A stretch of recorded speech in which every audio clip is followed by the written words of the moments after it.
Well, hello, everybody. Good morning, good afternoon, good evening to everyone, wherever you may be across the world. We're an hour early, so we can see Dave has just come out of the party.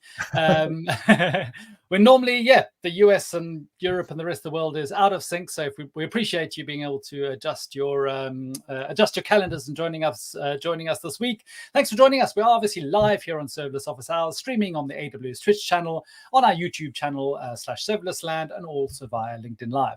My name's Julian Wood. I'm a developer advocate for serverless here at AWS, and I'm joined with some eventing experts who are going to be taking us through some cool stuff today. Dave, on my team, welcome back to Serverless Office Hours. Was the party good? Hello. Yes, the party was excellent. What were you celebrating? It was Eric Johnson's birthday today. There we go. So big birthday. Look at this guy. Happy birthday. Happy Eric. Send some love. But yeah, great to be here, Julian. Thanks for inviting us back on today. Absolutely. And and Michael, welcome back again, product manager for EventBridge. Yeah, how's life going with you?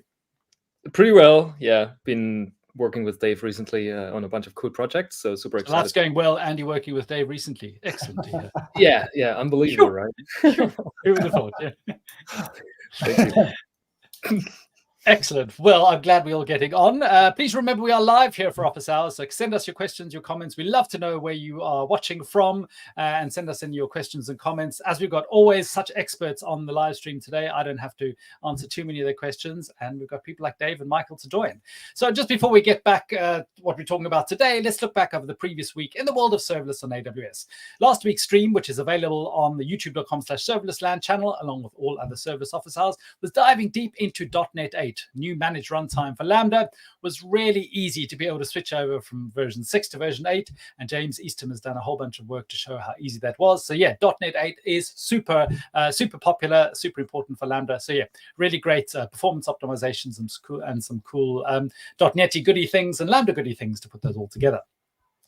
In terms of what's new, well, if you're an X-ray tracing fan, which you really should be, there's some more data events available in CloudTrail, which you can use for X-ray. And then on Lambda, we improved the responsiveness for stream and queue-based event sources. So some of the stuff we're actually going to be talking about today. And now that those configuration changes, instead of taking up to 15 minutes, take up to 90 seconds. So anything that's quicker is good in my book, and that just happens under the hood. And then just jumping 2 more down, we'll see we are talking about EventBridge today. EventBridge API Destinations now supports content-typed header customizations. Dave, what does that mean in real person's words? Wow, it allows us, so Michael's a big fan of this one, and so am I, but it allows us to change the content type header of an API Destinations. Now, why is that important? Why is that cool? Is because we can now specify the headers. An example would be the example actually we've been working on, a blog post coming out soon, is things like sending cloud events, right, directly from EventBridge into some third-party destination. So you can actually specify, and part of the cloud event specification, as Michael can tell us, is all about setting these headers and setting these required fields, optional fields, extensions, and all this kind of stuff. So Michael, I don't know if you want to extend on that.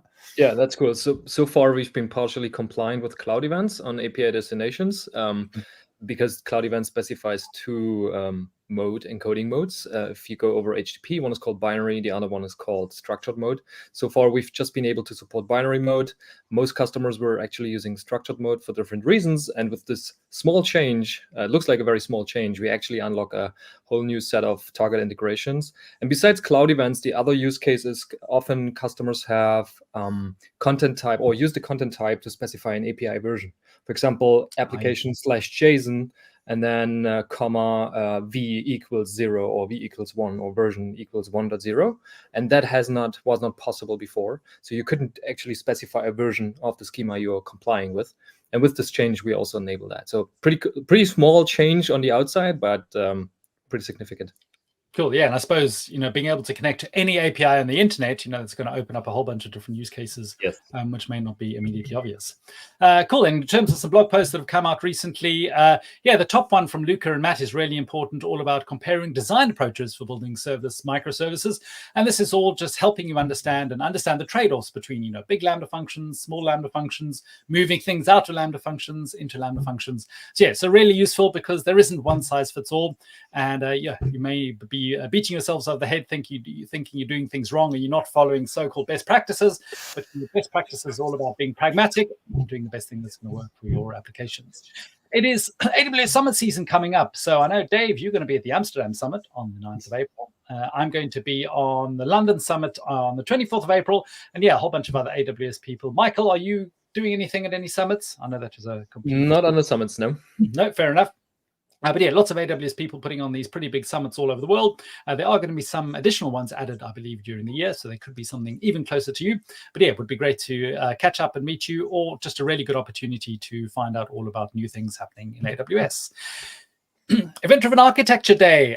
Go-To and AWS is teaming up in London on May the 14th. All three of us are actually going to be there. So that is going to be fantastic. We ran it the first time. Well, it's nearly about 18 months ago. It was fantastic. And so a repeat of EDA Day, just diving really deep into events. Dave is going to be keynoting, so he's super looking forward to what he's going to be telling us.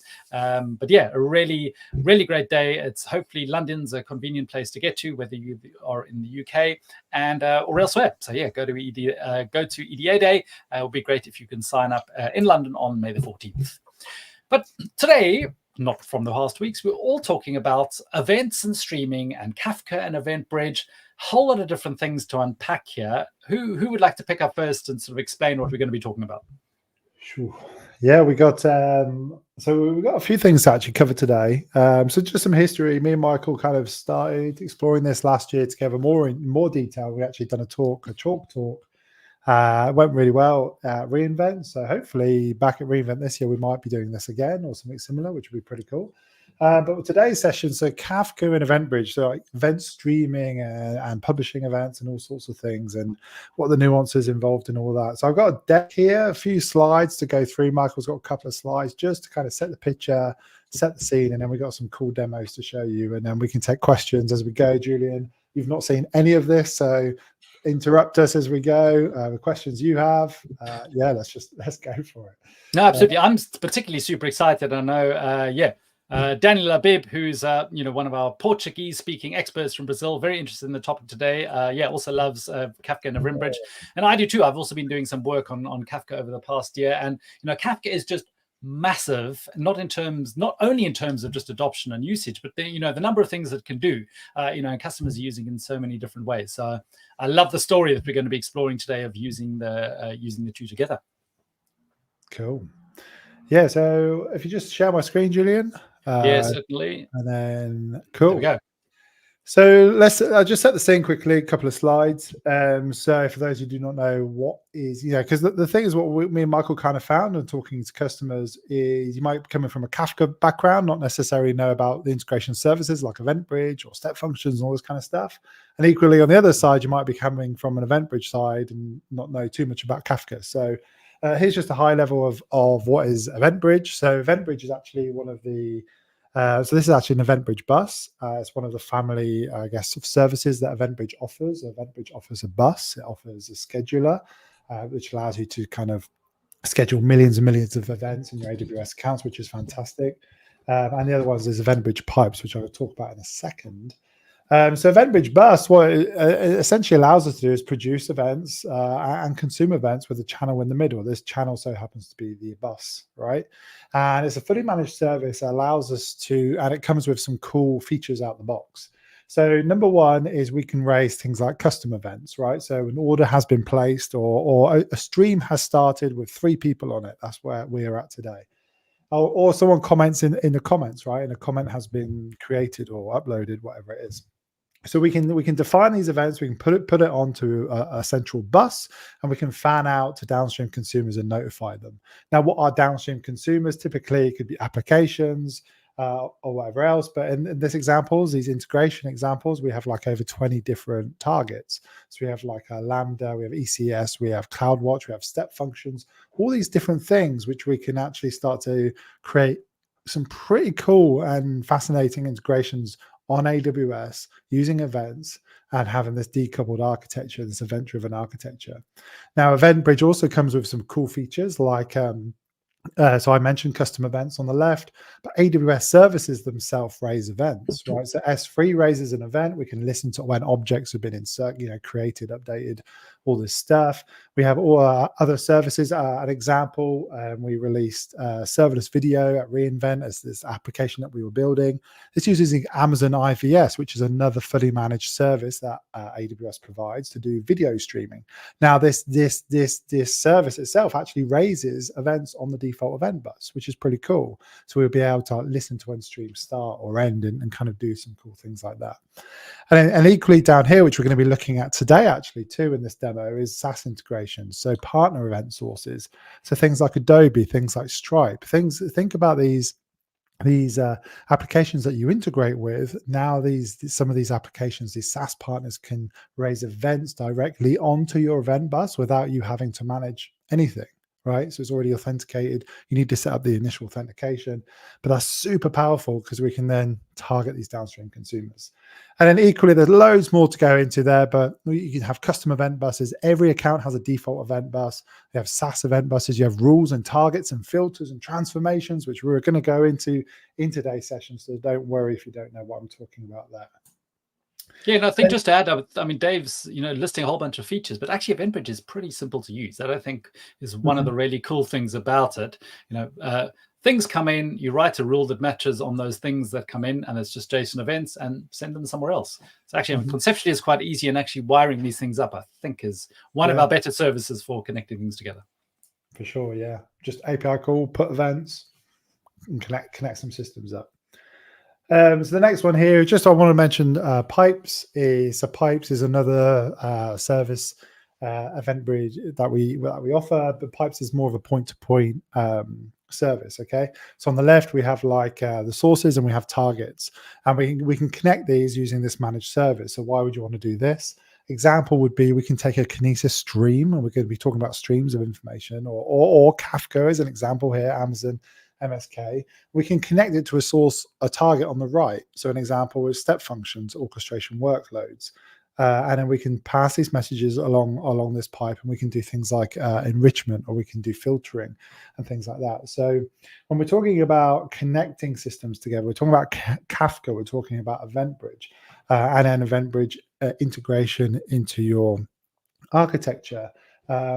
These things, these services, these integration services can kind of really help you paint that picture. So if you're interested in Kafka, for example, MSK here directly into these targets might be a good option for you. And talking about Kafka in general, I'll hand over to Michael to give us the other side of the story. What is Kafka, Michael? Yep, thank you. Well done, Dave, on the pipes and the event buses. So Kafka in this slide is a bit more technical than what we've seen before, for the reason being that Kafka offers some unique characteristics that we want to highlight here, which then later will explain why comparing Kafka to EventBridge is actually an unfair apples to oranges comparison. So when we talk about Kafka, first of all, we also have a broker, which could be considered an event bus, or actually in Kafka terms, it's called an event broker. And then internally in Kafka, we have something called topics, similar to publish-subscribe services, where you have a topic that you publish or produce events and messages to. And then you have many of these topics, and inside these topics, there's something called a partition or multiple partitions. And the very popular characteristic of a partition is that events that enter the same partition will actually be delivered in order or consumed in order by the consumer. So Kafka by design offers first in, first out event streaming on a partition level, not on the topic level, but on a partition level. And we'll see that later in action as well.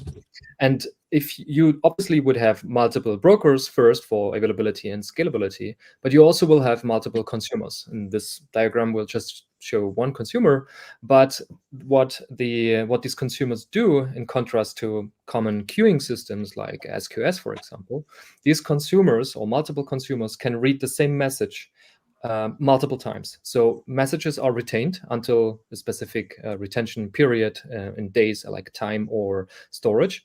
And then second, the consumers traverse the partition or the topic in order as the events are stored in there. And Kafka offers this replayability characteristic that is often used in streaming, where you have stateful logic in your consumers, like aggregations or analytics use cases and so on. And that is why Kafka also became very popular.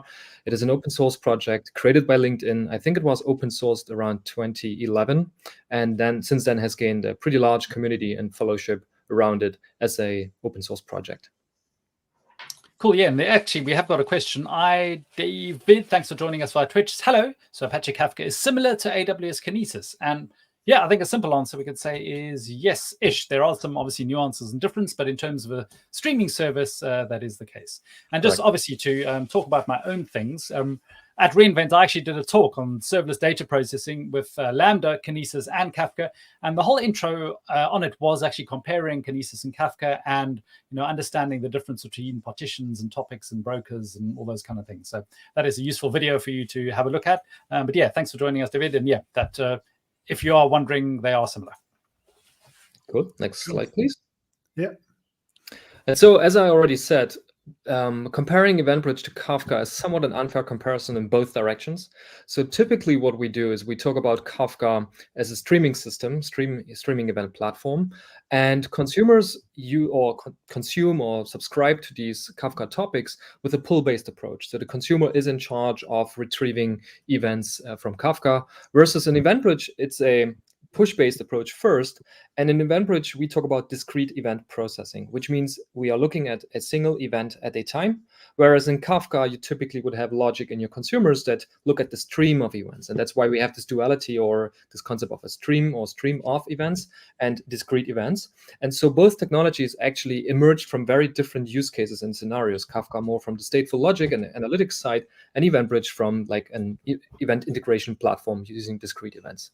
Second, Kafka, the logic sits within the producers and consumers. So all logic that you would need, for example, to filter or to do aggregations or like transformations in your events, those would live in the either producer or consumer logic that you have. That makes the progress rather dumb. Usually it's called small endpoints, dumb pipes, which sounds a little bit weird, but what it gives the progress the capabilities to like enable very high scale on these programs, because they literally just have to push bytes around.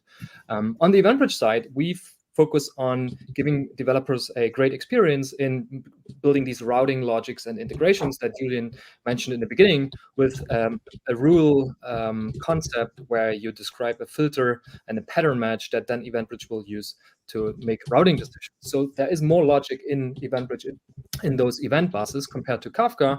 But again, there's no right or wrong here. It literally depends on your own preferences that you want to do.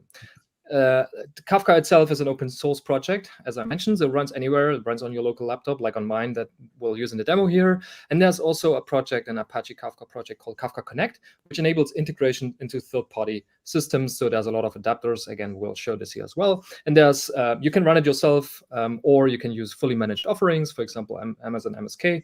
And EventBridge itself, David already said, it's fully managed serverless offering, and we've got a bunch of AWS and partner integrations there. So no real comparison here, more like the pros or the characteristics of these two different services. Yeah, and I think a great way to actually kind of visualize that, which we spoke about last year, is this understanding this kind of pattern, right? So we have stream events, we have Kafka producing this stream of information. I'll give you an example, would be an IoT core button, or click streams as an example, or something happening somewhere. We have this consumer here on the left that's actually aggregating this information and doing something with it, some business logic, right, somewhere. And typically what you can do here too is just the ways of visualizing this is you could raise another event, another message on a topic here, again using Kafka. And we can then, for example, let's say IoT core device was giving us the temperature every 10 seconds or whatever it is. We can aggregate this information over a 5-minute period, and then we can determine if the temperature has hit our threshold or not, and we can change the heating in the house, for example. So we can use this information, say that, and then we create this discrete event. So a discrete event in this example would be that the heating has changed, our business requirement has been hit, and then we can connect this to EventBridge. right? So this becomes interesting now because with EventBridge, we have all these integrations in AWS. So we can use a step function workflow to, I don't know, integrate with various different systems or SQS, API gateway, all sorts of things. So going from the left, we have the streams. We convert the streams into discrete events into EventBridge. So it's a nice way to visualize it. When I was kind of learning all this with Michael last year, we were talking about stream events, discrete events. Julian just shared a visual that we both worked on together, just to really help people understand that the differences. I'm not sure, Michael, if you've got anything to add on that. Just one more, more remark. There could be questions like, okay, why do these streaming platforms not use push-based approaches? And the fact is that in streaming systems, they are inherently pull-based, because the consumer decides which kind of events it wants to consume and reason about. For example, the consumer could actually crash that temperature detector, and it could come back up, and so it wants to replay those events. So they are always initiated by the consumer, versus in a discrete events approach, where you're literally moving one event or reasoning about one event. And that is easy one to push around. For example, using an HTTP integration, you just push it over HTTP, and your target doesn't really have to worry about these kind of retry semantics and so on. But that's all logic that lives within the broker, and so the broker takes care of that. Because there's also, all the streaming data also, a lot of it needs to be in order.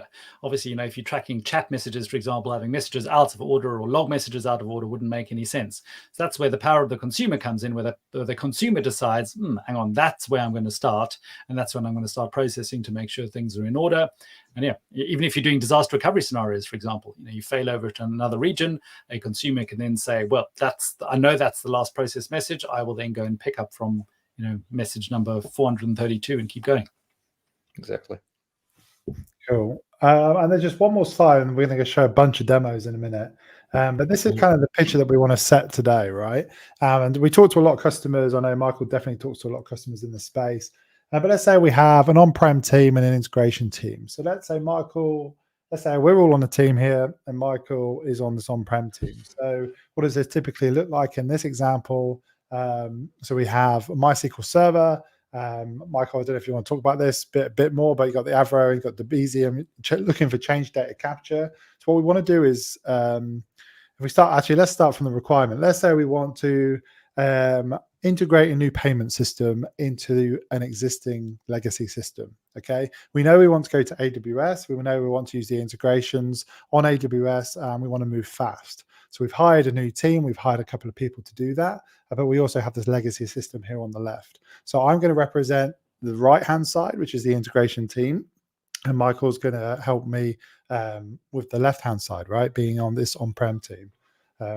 So what we're going to do here is we're going to listen to changes. So how it works is we listen to changes in the SQL database using a Kafka connector. Michael, I believe you wrote this, right? You're the maintainer of this?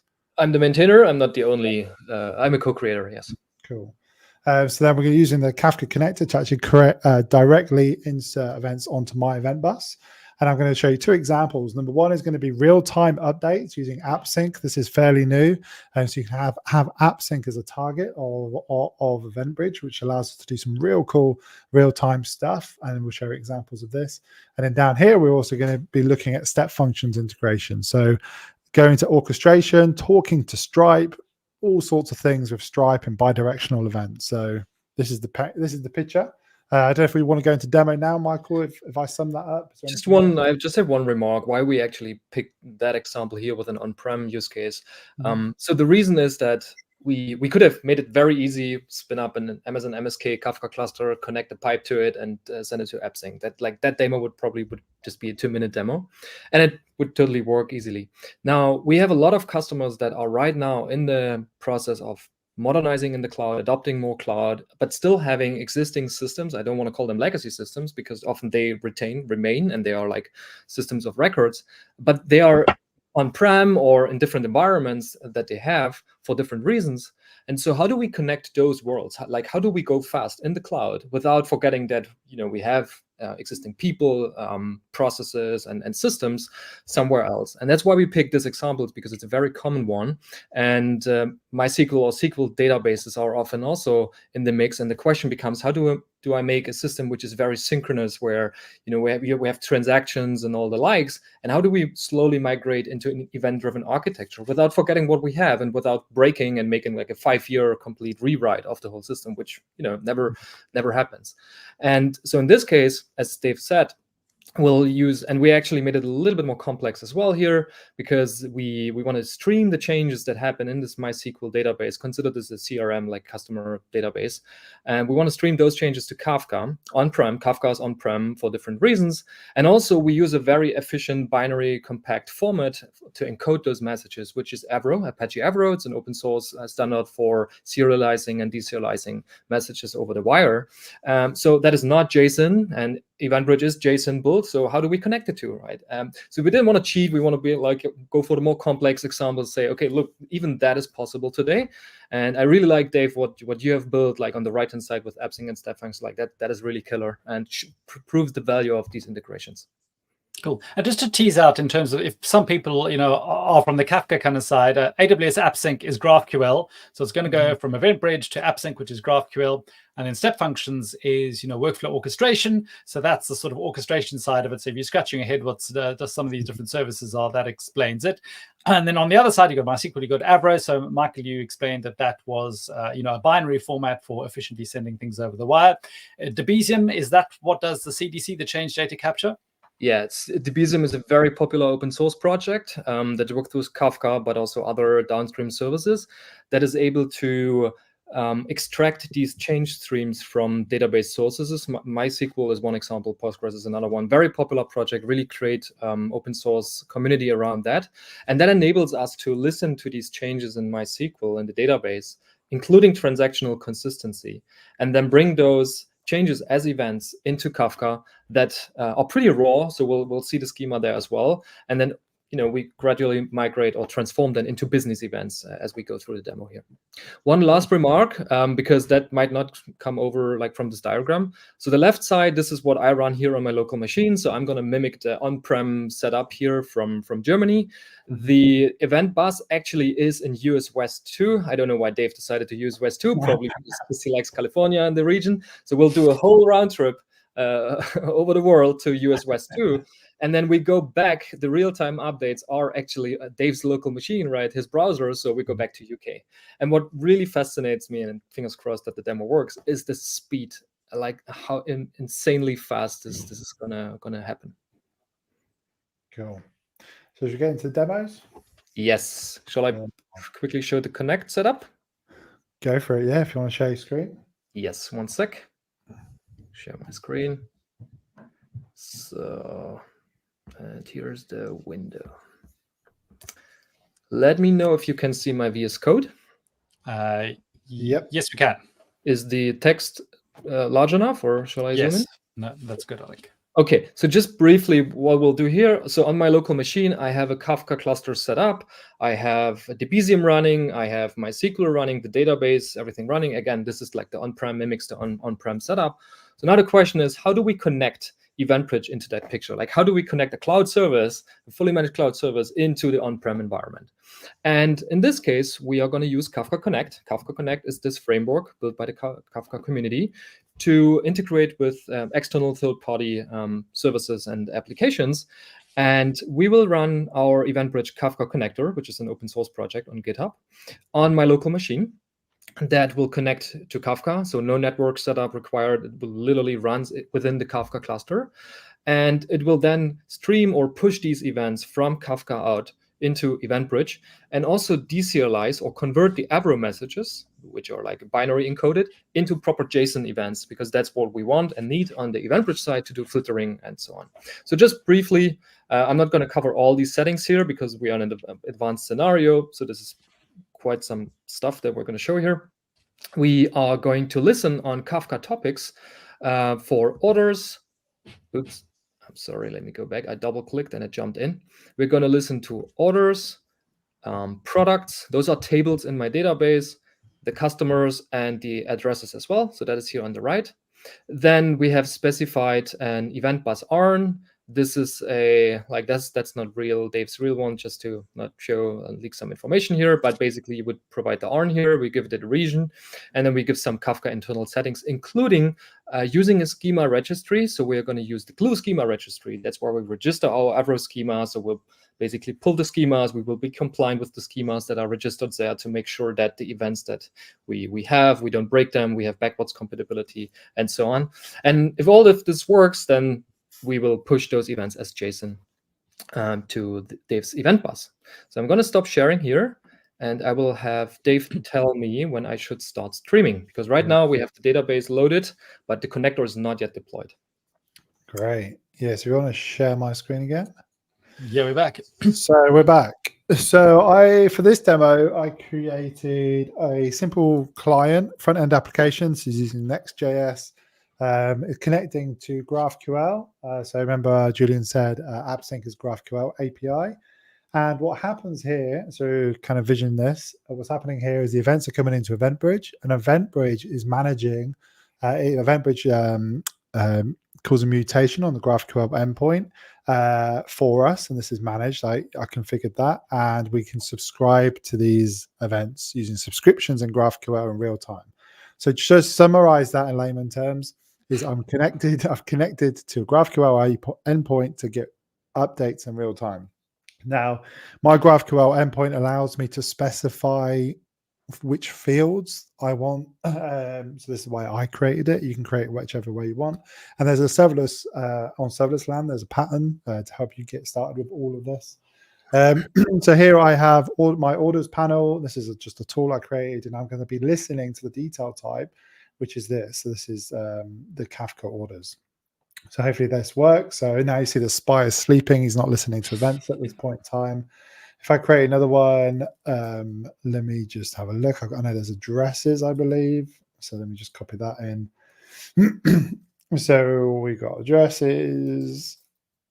So remember, Michael will be manipulating the database here, and the changes will be given to EventBridge, and I'm listening to them in real time. So you could think about your use cases with AppSync here. So you could be listening to all sorts of events. Let's just do customers. So just for my brain as well, Michael is creating, making a change to a local MySQL database. That Debezium is picking that up, converting it to Avro and sticking it onto a local Kafka cluster on his laptop, which is then going to be using Kafka Connect to send, and that's in Germany, and that's going to be using Kafka Connect to send that to California, to EventBridge. EventBridge is going to be surfing around in California, pick that up, and then that is going to be sending it via GraphQL to Dave's front-end browser on his laptop in the UK. Correct. Correct. I love that. Do we know which way around the world it goes? Yeah. That's like, that literally must be. So what I'm going to do here is I'm going to start them. So what I've done here is established a subscription to GraphQL now for these particular fields. And now Michael, so if we count down, Michael will make some changes in the database, and we'll see these come up in real time in the client. So, here we go. We've got one already. So there.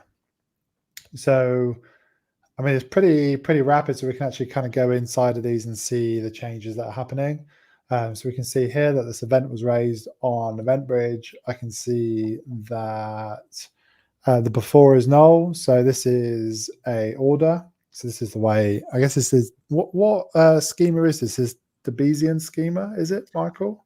Yeah, that is, so Debezium has its own schema, how the connector, the Debezium connector transforms these MySQL, the changelog, into events.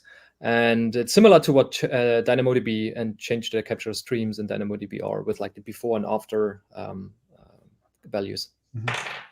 Cool. Okay. So reading this and understanding this, like before is null and after I have a value. So from that, I can kind of hear that this thing has been created, right? This new order has just been created in the database. So again, this is going from Kafka into a stream all the way over to EventBridge.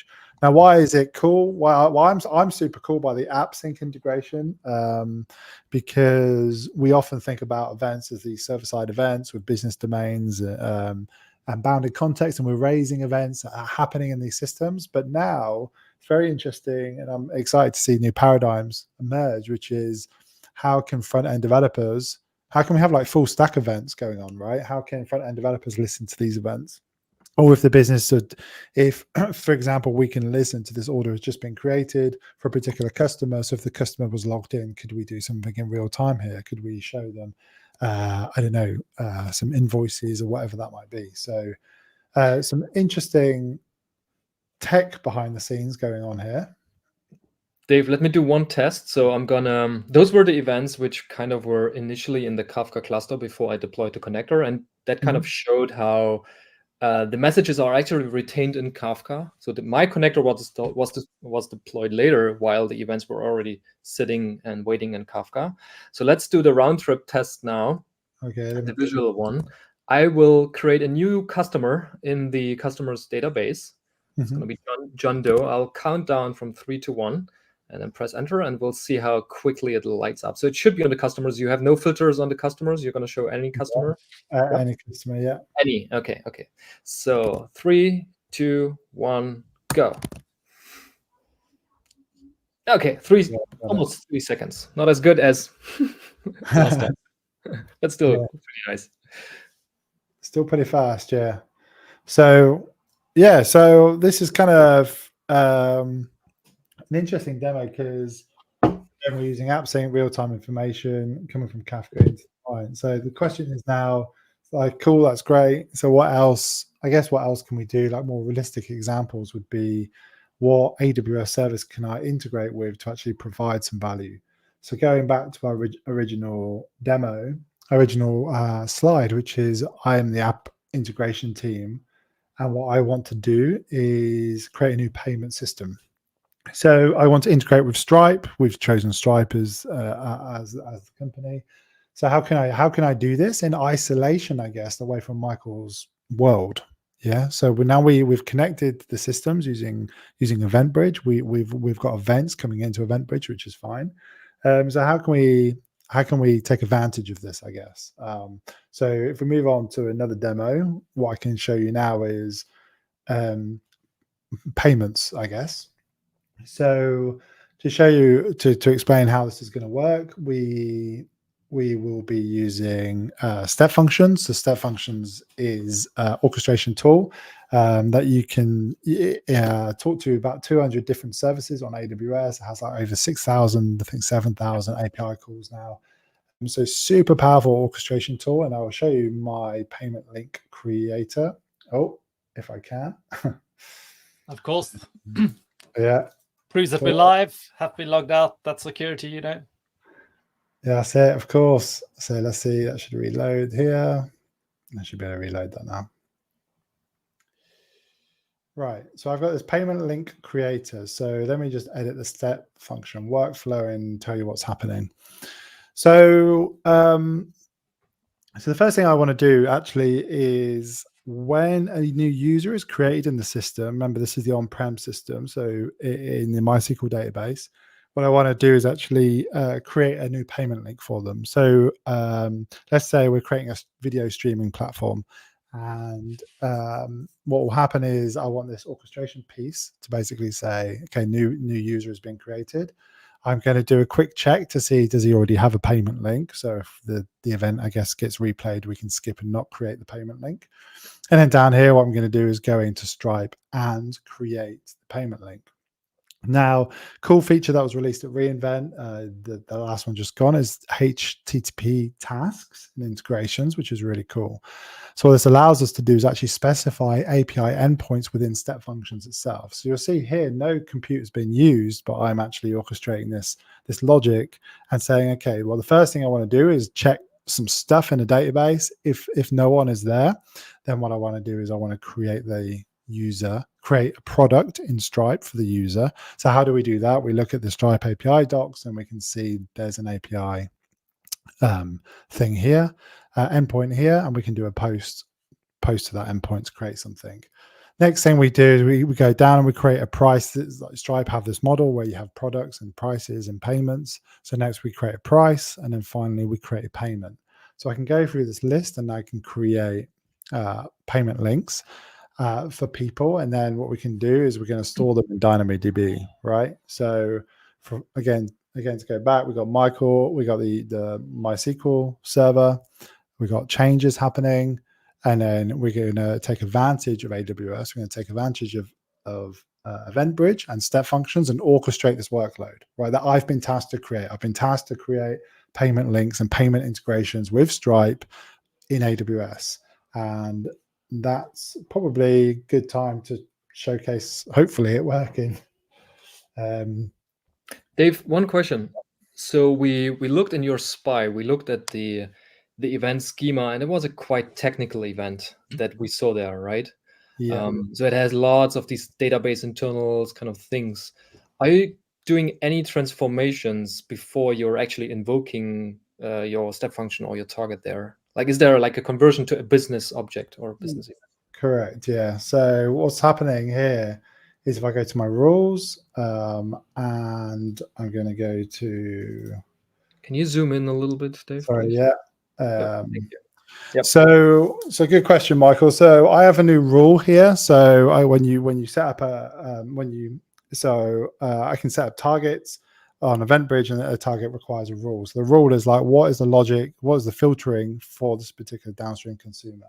So here I've created a new rule called new customers. And if I click on this, you can see this is the logic that is required at the boundary of the system. So an example here is, well, I know that the detail type is going to be this. This is implementation details, Kafka Connect, DB Server 1, inventory customers, and then I can do the topic and the value. So why this looks a bit funky is basically this is the business rules that tell me that a new customer has been created. Now, the interesting thing here is when you create a target, a downstream consumer, you can also change the payload your downstream consumer gets. And I think this is super important, especially when we integrate Kafka and EventBridge or integrate any solutions really, is to think about the schemas and the payloads. So example here, you can see I have this payment link creator. This is the step functions workflow. And I have something called an input transformer. If I click on this, you can see what I'm doing is mapping, this anti-corruption layer, I guess here, is mapping Michael's implementation details of Kafka for my downstream consumer. So my downstream consumer, my step functions workflow operates on this schema here, the ID and the name. This is great because it allows us, in theory, we could test step functions in isolation, raising these events. We could change the implementation details. If for whatever reason we moved off of MySQL or Debezium onto something else, we have one place to change it. So what I'm getting at here is that implementation details have not leaked into any of this code, any of the payment system, apart from the entry point, which is captured at this point. And then also you may have many other integrations. This is only with Stripe, and you maybe only to the step functions, which is then going to call Stripe, and you only care about the ID and the name. But that database record could have address information or PII information or any kind of thing which you can strip out and be very targeted in the information that is traveling around your system. One common use case for using EventBridge in a Kafka environment, especially in self-hosted, self-managed Kafka environments, is that often there you don't have tight IAM controls around, who can actually subscribe to this topic and read events. And often it's like, most there are some basic control lists, access control lists in Kafka that you can do with your self-managed Kafka.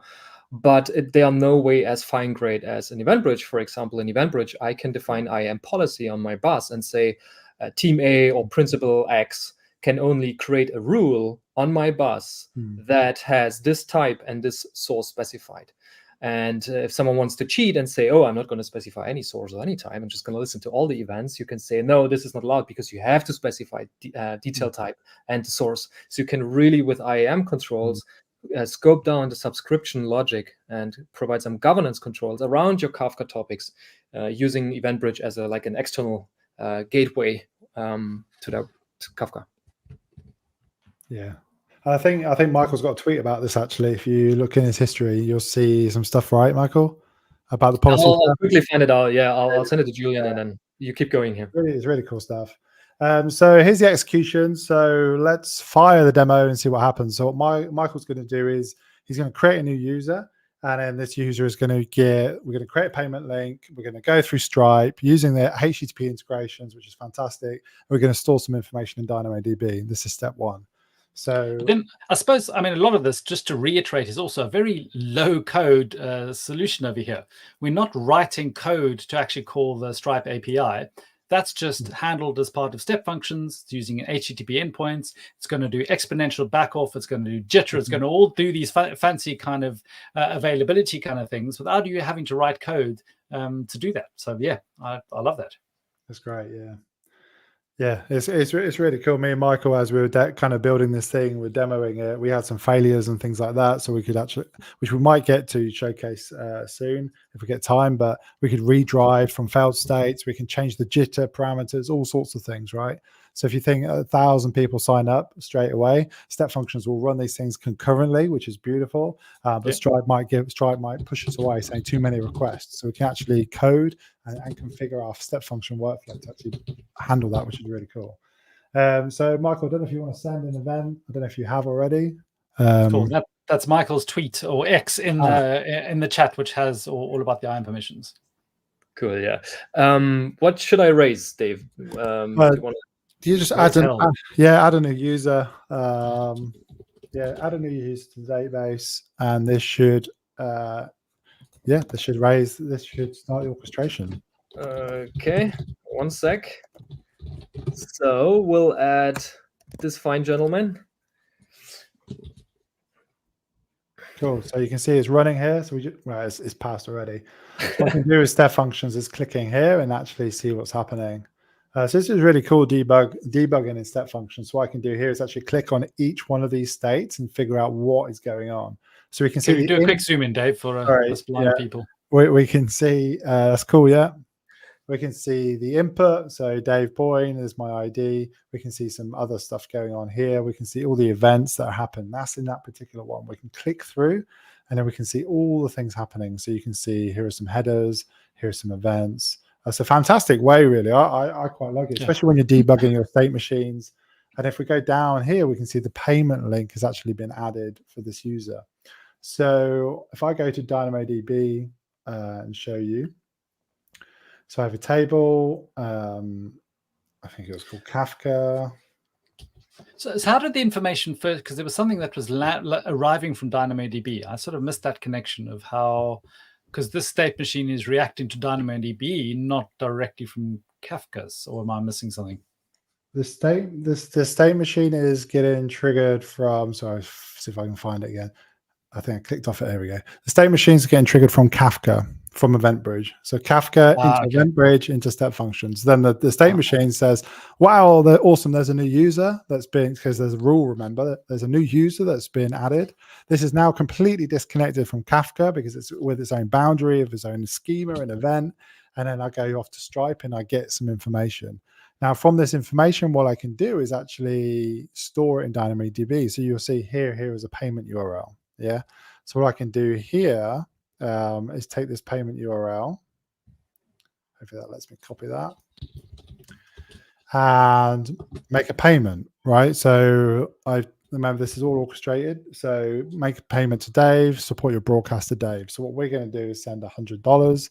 And you can see here some test stuff.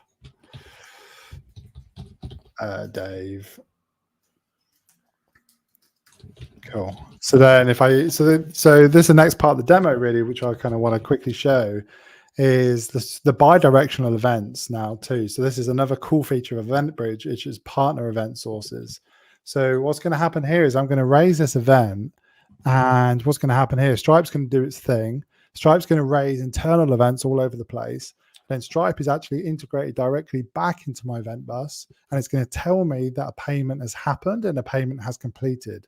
From this, I've created a rule to a step functions workflow that will say, okay, we're listening to a payment that has been completed, and we're going to store some information about this payment stuff in DynamoDB again.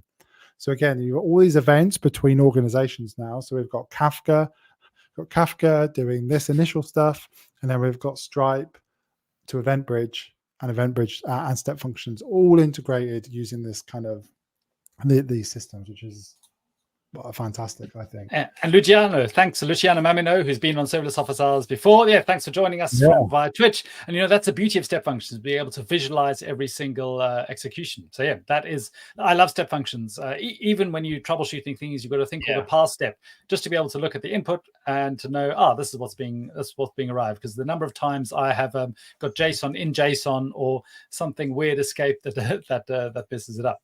But Lucian also said, do you need to manage the Stripe credentials for this particular integration? And if yes, how are you doing that? Cool. So it depends which integration. So if it's in step functions, yes, you need to create a connection resource. Connection resources are shared between step functions and EventBridge API destinations, which is really cool. So example here, example would be if you want to use API destinations for Stripe integrations, you can reuse that integration, which is cool. So this is actually an EventBridge resource called EventBridge Connector, and there you configure your credentials, which is transparently stored in Secrets Manager.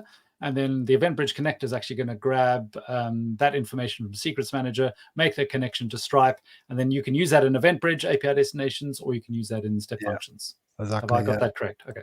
Yeah. It's a connection, not a connector. Just to thank you. Yeah. Connection. Yeah. And then for Stripe integration, what you have to do for partner, and then partner event sourcing is completely different. So partner event sourcing, so if you go into Stripe, you have to get workbench permissions. That's in beta at the moment, but you can set an event destination. So you go through and there's some documentation around this. You go through that, and then what you can do is then connect Stripe and your event bus together. Then Stripe has permissions to put events directly onto your event bus, and that's what we're seeing here. Is that the payment has been made, the payment is successful. I have a rule on my event bus to showcase that, and then you can see here it's going through some stuff.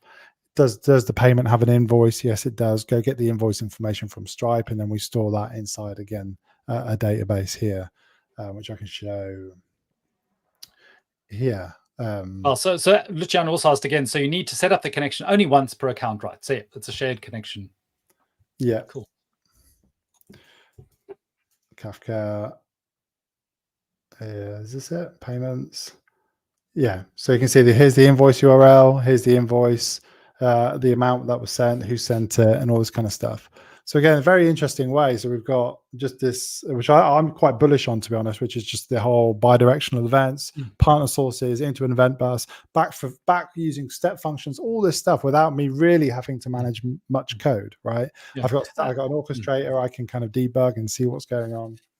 And I know that sounds complex with a lot of different services, but actually you're really using API destinations to send something out to Stripe. Stripe is doing whatever it does, and Stripe can be doing other kind of things. But the Stripe message that's coming back is just going directly onto your EventBridge event bus. There's no, in fact, you're not even creating a connector resource or anything like that. That's just flowing on your event bus. Of course, you got to connect them up, but that's a one-off thing. And there you can then react to any Stripe event that's coming in. You're in the EventBridge world with all the power that EventBridge does, add in the orchestration of step functions, and the visual workflow studio, and being able to look at the each state execution and look at all the logging. Yeah, I think it's very powerful. Yeah, and some other patterns that we are seeing with Kafka and EventBridge are, instead of connecting or configuring multiple connectors on Kafka, because there's, for example, one for Lambda to trigger Lambda function, there's another one to send something to S3 or so. The idea here is that you have one connector or one integration resource, be it the pipe or the EventBridge connector, that then lets you fan out or distribute or invoke multiple of these targets with the filters and the transformations, what have you. And you don't have to really worry about the compute and the reliability and the scaling and the security and kind of all these things to integrate with. And then also, if you're also writing code, I think the whole the Lambda model of doing it, and also, well, particularly the EventBridge pipes model of doing it, is you're not handling any of that consumer polling traffic. You're not managing the poller. That's just literally done on your behalf. It's actually, it's free, so you're not paying for that as well. And also, if people then want to have additional teams within the organization who may be writing in Python or Node or Go or whatever, they're not having to be Java experts to be able to run that consumer in Java, because the Kafka world does run in Java. So yeah, lots of flexibility. to be fair, Kafka consumers can be any language, It can be any language. But you're right, on the stateful side, it's mostly Java given the Kafka streams. Yeah. And I think I'm just kind of also cautious of time. Awesome. Yeah, looks great. We kind of showcased a lot, and I think we could probably go on for hours with all this stuff. So if you're interested in this stuff, feel free to reach out to us on LinkedIn and Twitter and stuff. We're happy to answer your questions. But here's just some resources that we pulled together last year. Still completely relevant around Kafka and EventBridge, and just kind of summarize it up. Really is as Michael mentioned earlier, streaming events into discrete events, getting your head around that, which is like, how can we utilize Kafka? And many people are already using Kafka. If you're using Kafka today, it's okay, how do we transform these into discrete business events or something that we can get value from? And if you're looking at AWS, how can we look at some of these managed services to help us integrate fast, to help us innovate fast, right?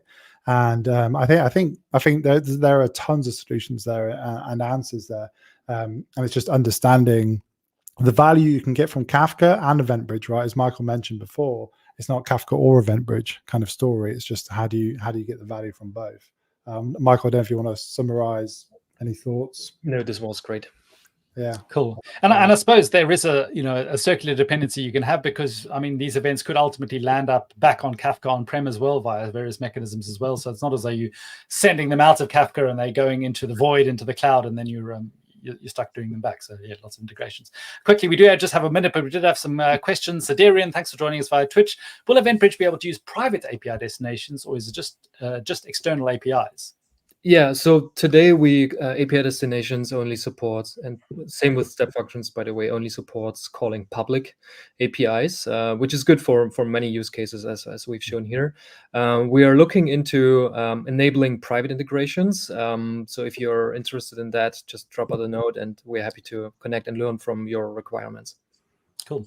And then another one interesting from our anonymous LinkedIn user about ordering. EventBridge Pipes keeps the order from sources like Kafka. What about EventBridge itself, as ordering is not guaranteed? The original example from SQL to Kafka and from there to EventBridge, are the events out from EventBridge ordered?